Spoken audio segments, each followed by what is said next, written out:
3, 2, 1.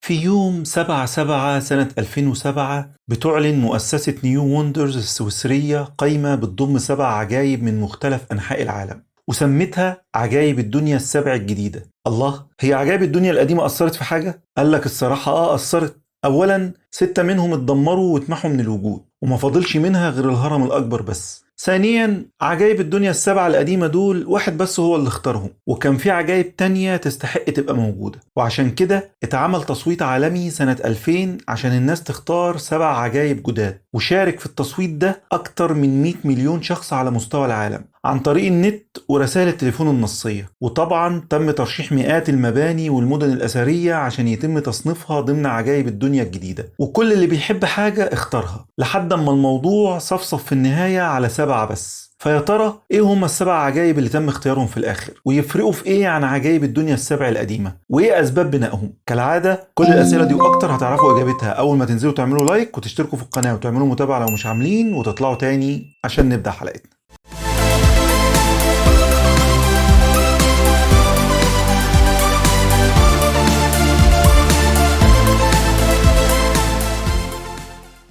السلام عليكم أعزائي المشاهدين، طيب الله أوقاتكم بكل الخير أينما كنتم، وأهلا وسهلا بكم في حلقة جديدة من سلسلتكم لمعلوماتك. كان كلامنا في الحلقة اللي فاتت عن عجائب الدنيا وتقسيمها ل3 قوائم، قديمة وجديدة وطبيعية، واتكلمنا في الحلقة اللي فاتت عن عجائب الدنيا القديمة، فلو لسه ما اتفرجتوش عليها ننصحكم وبشدة انكم تشوفوها الأول، عشان النهاردة هنتكلم عن عجائب الدنيا الجديدة واللي أولها سور الصين العظيم. لو كان عندك في يوم من الأيام جنينة مثلا وجنبك جيران متطفلين وانت عاوز تبعدهم عن أرضك، فحل من الحلول انك تبني سور حواليها. لكن آخر السور ده في الطول والارتفاع هيكون قد إيه؟ مثلا 50 أو 60 متر، وارتفاعه بالكتير 4 متر مثلا. لكن إيه رأيك لو شلنا الجنينة وحطينا مكانها دولة؟ بس مش أي دولة، دي الصين. أهو ده اللي الإمبراطور تشين فكر فيه، وعشان كده بنى سور الصين العظيم. اسمحوا لنا أعزائي المشاهدين ننتقل بكم للصين في القرن الثالث قبل الميلاد، وتحديدا في فترة حكم الإمبراطور تشين شي هوانغ، واللي في سنة 221 قبل الميلاد بص لحدود إمبراطوريته عشان يلاقي إنها معرضة لخطر من جيرانها، وتحديدا القبائل البدوية اللي عايشين قريب من حدودها الشمالية جنوب جارتها منغوليا، فيقرر يبني بينهم وبينه سور كبير يمنعهم من الهجوم على أراضيه. فجمع العمال والمهندسين والجنود واداهم أوامر ببناء سور ضخم على حدود الصين الشمالية مع حدود منغوليا الجنوبية، ووصل طول السور ده لحوالي 10,000 لي، واللي دي هي وحدة قياس استخدمها الصينيين وبتعادل حوالي 536 متر. وكان السور العظيم أو السور الطويل زي ما سماه الصينيين عبارة عن مجموعة من الجدران والمباني الترابية اللي ابتدى بنائها قبل سنة 500 قبل الميلاد، وما اكتملش بناؤه لأول مرة غير في عهد الإمبراطور تشين سنة 221 قبل الميلاد، اللي جه ووصل الجدران والمباني دي ببعض. ومع إن الصين مليانة حرفيا بالمواقع الأثرية، إلا إن أشهر حاجة فيها هي سور الصين العظيم، لأنه مش مجرد مشروع دفاع عسكري قديم ونادر في التاريخ المعماري البشري، لا ده كمان رمز لقوة حضارة الصين. مع إن لو جيت للحق السور ما منعش الغزاة بشكل فعال زي ما كانوا هم مفكرين، والصين اتحاربت أكتر من مرة بعد بناء السور ده وقدر العدو إنه يدخلها. طيب ايه اللي مخليه يكون واحد من عجائب الدنيا السبعة؟ هقولك بكل بساطة، لان ده بناء موجود بشكل جزئي من القرن الخامس قبل الميلاد، واتبنى بشكل كلي سنة 221 قبل الميلاد، ولحد النهاردة مازال محافظ على حوالي 8% منه بحالة كويسة جدا، والباقي ما بين اللي اختفى بالكامل او اتدمر. وعشان كده فاستحق انه يكون من عجائب الدنيا بجدارة، لانه فعلا بيعبر عن عبقرية اللي قدر يبني حاجة بالحجم والضخامة دي رغم الإمكانيات البسيطة وقتها، واعتبرته اليونسكو من ضمن مواقع التراث العالمي سنة 1987.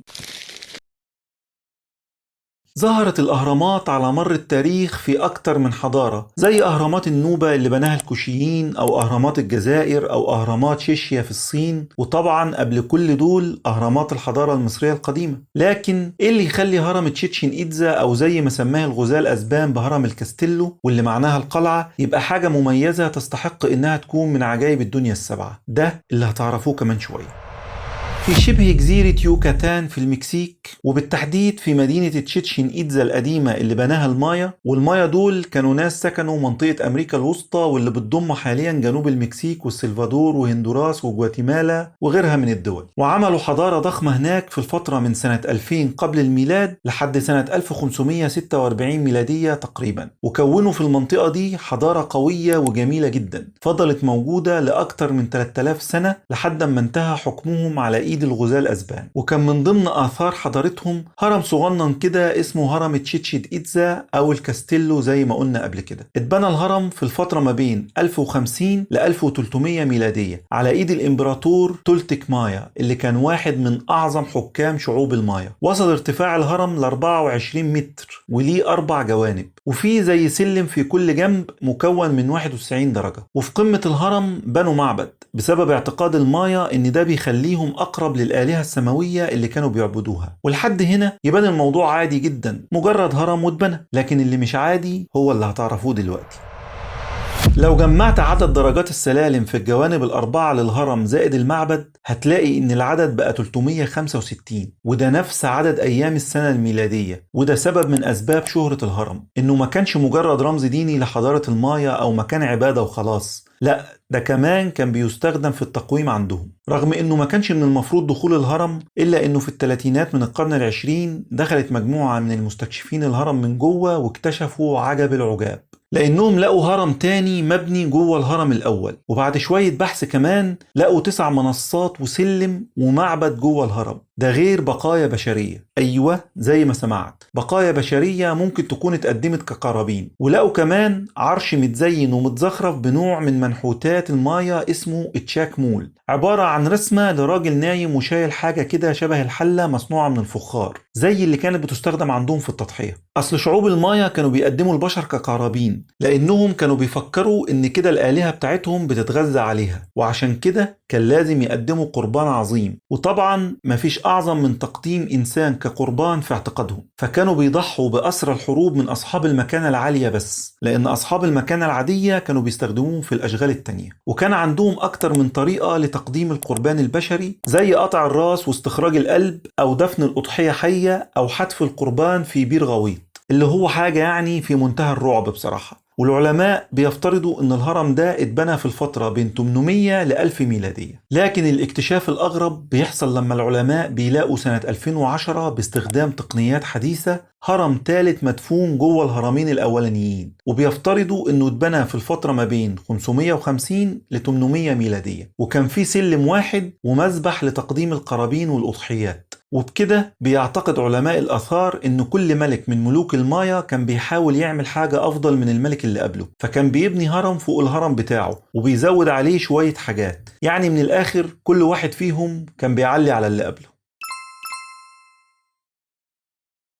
سمعنا كتير عن مدينة البتراء في الأردن وقد إيه هي تحفة معمارية وحاجة كده زي ما تكون ما تصنعتش بأيادي بشرية، وده اللي خلى اليونسكو توصفها بإنها واحدة من أغلى ممتلكات التراث الثقافي في العالم. وكمان اتضافت للائحة اليونسكو للتراث العالمي سنة 1985 بسبب الطراز المعماري الفريد بتاعها، وكمان عشان المكانة التاريخية الخاصة بيها. وبسبب كل اللي فات بيتم إعلان مدينة البتراء في يوم 7 يوليو سنة 2007 واحدة من عجائب الدنيا السبع الجديدة من طرف مؤسسة عجائب الدنيا السبع. في سنة 312 قبل الميلاد سكن الأنباط مدينة البتراء وحولوها لعاصمة الحضارة النبطية، وكانت مركز رئيسي بتعدي منه القوافل اللي بتنقل البخور والحرير والتوابل بين مصر وسوريا وشبه الجزيرة العربية. والأنباط أو النبط هم من ضمن القبائل العربية القديمة اللي كانوا موجودين في شمال شبه الجزيرة العربية في القرن الرابع قبل الميلاد. اتميزت المدينة دي بقى بهندسة معمارية ملهاش مثيل في معابدها ومقابرها وحتى السدود والأنفاق كمان، وده بكل بساطة لأن العرب الأنباط نحتوها في الصخور من حوالي 2000 سنة. بالنسبة لمكانها الحالي فهو في دولة الأردن على بعد 240 كيلومتر جنوب عمان و120 كيلومتر من خليج العقبة، وده كان موقع مميز جدا زمان في طريق القوافل والتجارة. أهم الآثار اللي ميزت مدينة البتراء عن غيرها من المدن السيق، وده كان الطريق اللي بيودي للبتراء، وكان عبارة عن طريق صخري واخد شكل قريب للزجزاج كده، اتعمل بفعل الطبيعة، وفي أجزاء منه اتنحتت بإيد البشر، وده كان الطريق الرئيسي للمدينة. في كمان الخزنة، ودي واحدة من أهم آثار مدينة البتراء، وأول معلم بيقابل الزائر بعد الدخول من الصيق،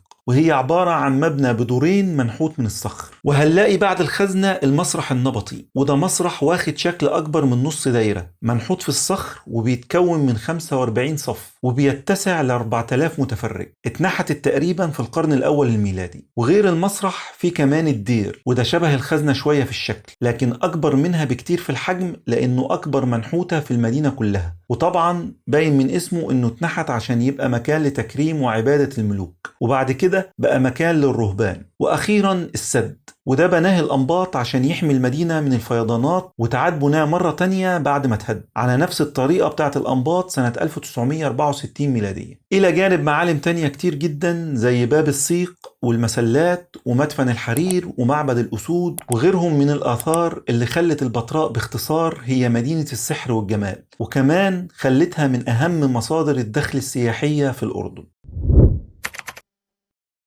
في يوم 24 يوليو سنة 1911 ميلادية، وأثناء رحلة استكشافية لعالم الآثار الأمريكي حيرام بنجهام في دولة البيرو، بيلاقي قلعة عالية جدا مبنية من الحجارة المقطوعة من الجبال. ومش ده الغريب، لكن الغريب إنه لقى إن الحجارة المبني منها القلعة مفيش بينها وبين بعضها أي مادة تمسكهم في بعض، زي جدار مبني من أسمنت مثلا، وده ممكن يخليه مش متماسك. بس الغريب فعلا إن الحجارة كانت متماسكة جدا مع بعضها، لدرجة إنك ما تقدرش تدخل سكينة بين حجرين منهم. وكان بنجهام مفكر لمدة 50 سنة إنه لقى مدينة الإنكا المفقودة، والإنكا دول كانوا شعوب صنعت حضارة في قارة أمريكا الجنوبية، وتحديدا في دولة البيرو حاليا، وتعرفوا باسم الإنكا في الفترة من 1438 ميلادية لحد سنة 1533 ميلادية، واللي هو بالمناسبة نفس تاريخ نهاية حضارة الإنكا. وقبل 1438 كانوا معروفين باسم مملكة كاسكو. وفي النهاية عرف بنجهام ان اللي هو اكتشفها دي مدينة تانية خالص واسمها ماتشو بيتشو، واللي معناها بلغة الكشوة الأصلية القمة القديمة. ولغة الكشوة دي اللغة اللي كانت شعوب الإنكا بتتكلم بيها، ولحد النهاردة هي لغة دول كتير في أمريكا الجنوبية زي البيرو وكولومبيا والإكوادور، لكن ده بعد اللغة الأسبانية طبعا. كانت مساحة المدينة حوالي 8.5 كيلومتر، وفيها أكتر من 3000 درجة سلم حجرية بتوصل لقلعة المدينة، واللي اتبنت على قمة جبل. والمؤرخين بيعتقدوا ان المدينة اتبنت في عز قوة امبراطورية الانكا اللي سيطرت على غرب امريكا الجنوبية في القرن ال15 وال16، لكنهم اتخلوا عن المدينة بعد حوالي 100 سنة بسبب غزو الاسبان للمنطقة. بس برضو مفيش دليل قوي يقول ان الاسبان هاجموا القلعة او حتى وصلوا لها، وده خلى آراء تانية تقول ان شعب الانكا سابوا المدينة بسبب وباء الجدري. وايا ما كان السبب، المهم ان المدينة فضلت سنين مخفية عن الكل في وسط الغابات والجبال، ومحدش قدر يوصل لها، ومحدش كمان كان يعرف مكانها اصلا غير الفلاحين اللي كانوا موجودين في القرى القريبة منها، لحد ما جه حيرام بنجهام واكتشفها بمساعدة طفل صغير.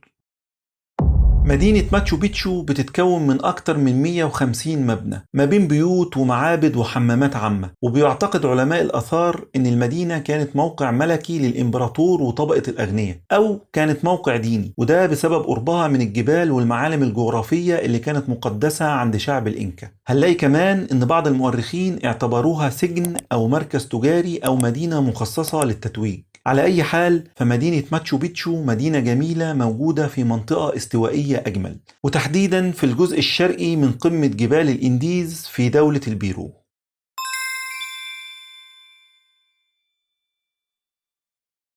على قمة جبل كوركوفادو وقريب من مدينة ريو دي جانيرو في البرازيل هتلاقي تمثال اتحط في قائمة عجائب الدنيا السبع الجديدة. التمثال ده هو تمثال المسيح الفادي، واللي بيعتبر من أفضل الأمثلة على الهندسة المعمارية اللي بناها الإنسان. التمثال كان في الأصل من تصميم واحد اسمه أوزوال، وكانت فكرته إن التمثال يكون واقف على كورة بتمثل كوكب الأرض، بس التصميم ما توافقش عليه. عشان يجي سنة 1922 واحد اسمه هيتور دا سيلفا كوستا ويقترح إن التمثال يبقى فاتح دراعاته عشان يكون بكده رمز للمحبة، وكمان دليل على إن المسيح بيضم لحضنه كل اللي بيجيله. وياخد التمثال حوالي 9 سنين عشان يتبنى بالصورة النهائية الحالية، وانتهى البناء بتاعه سنة 1931 ميلادية، ووصلت تكلفة بناه لحوالي 250 ألف دولار عشان يبقى واحد من أكبر تماثيل العالم. وصل طوله ل 38 متر ووزنه حوالي 635 طن، وتصنع بالكامل من الخرسانة المسلحة والحجر الناعم اللي اتجاب مخصوص من السويد. واتكفلت الطائفة الكاثوليكية في البرازيل بكل تكاليف بناء التمثال. وهنلاقي ان الدراع الشمال للتمثال بيشاور على المنطقة الشمالية لريو دي جانيرو، والدراع اليمين بيشاور للمنطقة الجنوبية. وفي يوم 7 يوليو سنة 2007 بيتم ضم التمثال لقائمة عجائب الدنيا السبع الجديدة. وتيجي سنة 2008 ويتعرض التمثال لضربة برق، لكن الأضرار كانت بسيطة بسبب الحجر الخارجي الناعم اللي مغطي التمثال من بره واللي اشتغل زي عازل، والضرر اقتصر على الصوابع والحواجب وحتة من راس التمثال، وفضل على كده لحد سنة 2010 لما تعرض التمثال لعمل تخريبي.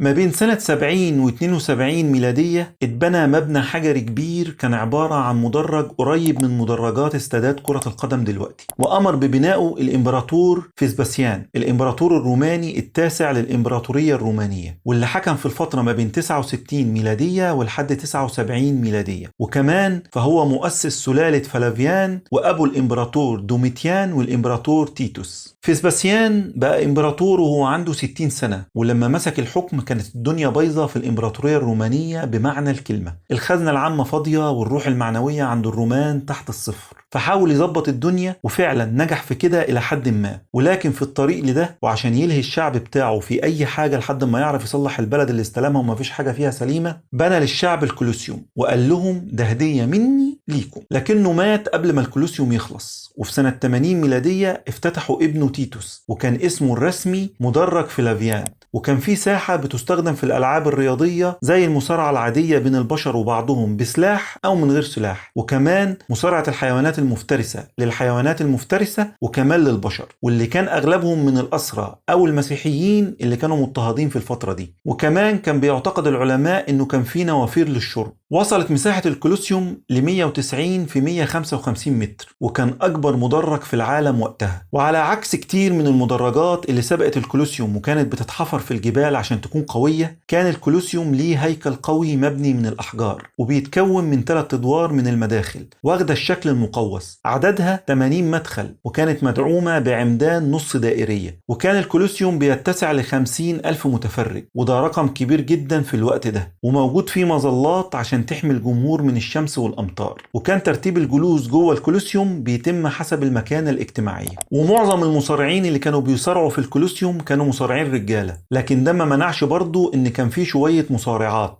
وطبعا كانوا كلهم ما بين شعوب مستعبدة أو مجرمين محكوم عليهم بالإعدام أو أسرى حرب أو طبعا مسيحيين مضطهدين زي ما قلنا قبل كده. وفضل الكولوسيوم شغال بكل نشاط لمدة 400 سنة تقريبا لحد ما وقف النشاط تماما، هو ومعظم وسائل الترفيه التانية. وده بسبب تغير الذوق العام بشكل تدريجي من ناحية، ومن ناحية تانية بسبب الضعف اللي أصاب الإمبراطورية الرومانية، وخصوصا في الجزء الغربي منها، واللي انتهى بسقوط روما نهائيا سنة 476 ميلادية في إيد القبائل الجرمانية. وفي القرن السادس الميلادي كانت ساحة الكولوسيوم اتضررت بشكل كبير بسبب البرق وشوية ظواهر طبيعية تانية، وكمان بسبب عدم الاهتمام بترميمها. وبعدها استغنوا تماما عن الكولوسيوم. ومش بس كده، لا، ده كمان أخدوا الأحجار المبني منها واستعملوها في مشاريع البنى التانية زي كاتدرائية القديس بطرس والقديس يوحنا لاتيران وقصر فينيسيا. لكن في القرن ال 18 سعى البابوات للمحافظة على ساحة الكولوسيوم كموقع مسيحي مقدس، مع ان الشهداء المسيحيين اصلا اتقتل منهم كتير جواه. وفي القرن العشرين بقى تحصل الطامة الكبرى بتدمير اكتر من تلتين الكولوسيوم بسبب الجو والظواهر الطبيعية والاهمال والتخريب، عشان ما يتبقاش من الكولوسيوم غير تلته هو بس اللي موجود لحد النهاردة. وبالرغم من كده بيعتبر نقطة جذب سياحي، وبيجيله الزوار من جميع دول العالم عشان يتفرجوا على عجيبة من عجائب الدنيا استحقت بجدارة تكون منه.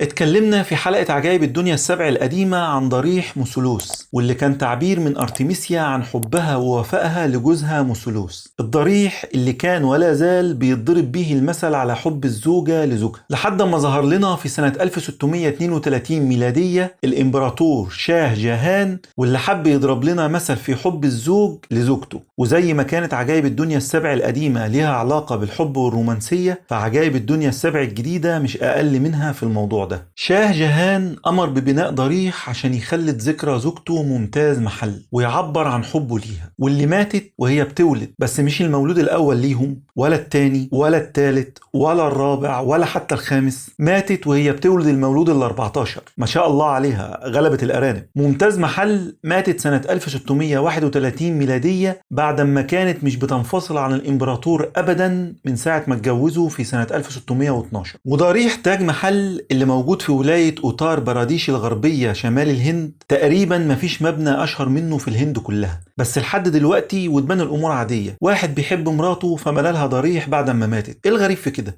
الغريب أعزائي المشاهدين كان في طريقة وتصميم بنى الضريح نفسه، واللي جمع ما بين أكتر من طراز معماري زي الطراز الإسلامي والفارسي والهندي، وبيعتبر أفضل مثال على العمارة المغولية. والموضوع ما اقتصرش على الضريح بس، لأن في مباني تانية اتضافت ليه زي المسجد التوأم اللي هنلاقيه موجود على يمين وشمال الضريح، ده غير الجناين الجميلة جدا والمتحف. كل ده خلى الضريح واحد من أجمل التركيبات الهندسية على وجه الأرض، وخلى اليونسكو كمان تصنفه كواحد من مواقع التراث العالمي سنة 1983 ميلادية. اتبنى الضريح من الرخام الأبيض والمسجد من الحجر الرملي الأحمر، وده خلى في ما بينهم تمازج عجيب وجميل في الألوان. وبتتنسب خطط بناؤه لمجموعة من المهندسين والمعماريين في الفترة دي، ولكن كان المهندس الرئيسي هو المبدع أحمد لاهوري، وهو مهندس هندي من أصل فارسي. بدأ بنى الضريح سنة 1632 وتوظف أكتر من 20,000 عامل هندي وفارسي وأوروبي، وانتهى بناؤه حوالي سنة 1639 ميلادية. وانتهى بنى الملحقات اللي تم إلحاقها بالضريح سنة 1643، وفضلت أعمال الديكور والتزيين شغالة لحد سنة 1647، واتبنى بالكامل على مساحة حوالي 42 فدان.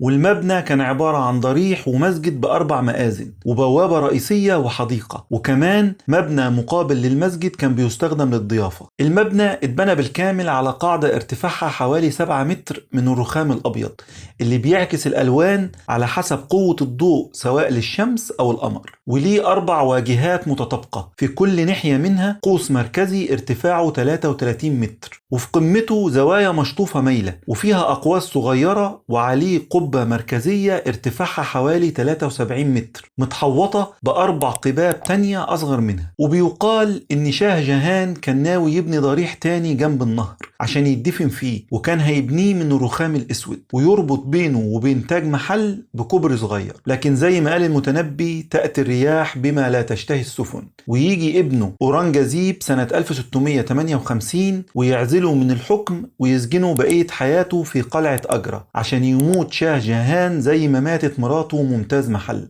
ويفضل تاج محل رمز للوفاء والمحبة إلى يوم الناس هذا. عجائب الدنيا السبع الجديدة زيها زي عجائب الدنيا السبع القديمة، في حاجات كتير قوي ما بينهم متشابهة، كلهم من صنع الإنسان وكلهم اتبنوا في عصور قديمة بإمكانيات بسيطة، لكن هنلاقي الإبداع والعبقرية موجودين في كل جزء منهم. هنلاقي برضو إن في منهم اللي اتبنى لغرض ديني، ومنهم اللي اتبنى لغرض الحب، منهم اللي ما قدرش على الزمن واختفى، ومنهم اللي ما قدرش عليه الزمن ولسه موجود لحد دلوقتي. لكن أهم حاجة مشتركة ما بينهم هي قدرة الإنسان العجيبة على فعل المستحيل لما بيكون عاوز. وسؤالنا ليكم أعزائي المشاهدين: بما إن عجائب الدنيا السبع الجديدة تم اختيارها عن طريق التصويت، فيا ترى مين في العجائب اللي اتكلمنا عليهم النهاردة يستحق من وجهة نظركم إنه يكون من عجائب الدنيا، ومين ما يستحقش؟ يا ريت تقولوا لنا في التعليقات. وفي النهاية لو كانت معلومة النهاردة انتهت، فحلقات سلسلة لمعلوماتك لسه مكملة مع حضراتكم، وهنتكلم في الحلقة الجاية عن سلسلة عجائب الدنيا السبع الطبيعية واللي مش من صنع البشر. فايه يا ترى هي العجائب دي ومين اللي اختارها؟ ده اللي هتعرفوه بالتفصيل الحلقة الجاية. وبنفكركم في النهاية لو عجبكم الفيديو ما تنسوش دعمونا باللايك والشير على أوسع نطاق عشان غيركم يستفيد، وتقولوا لنا رأيكم في الكومنتات. كان معكم الهستوريادور، نستودعكم الله.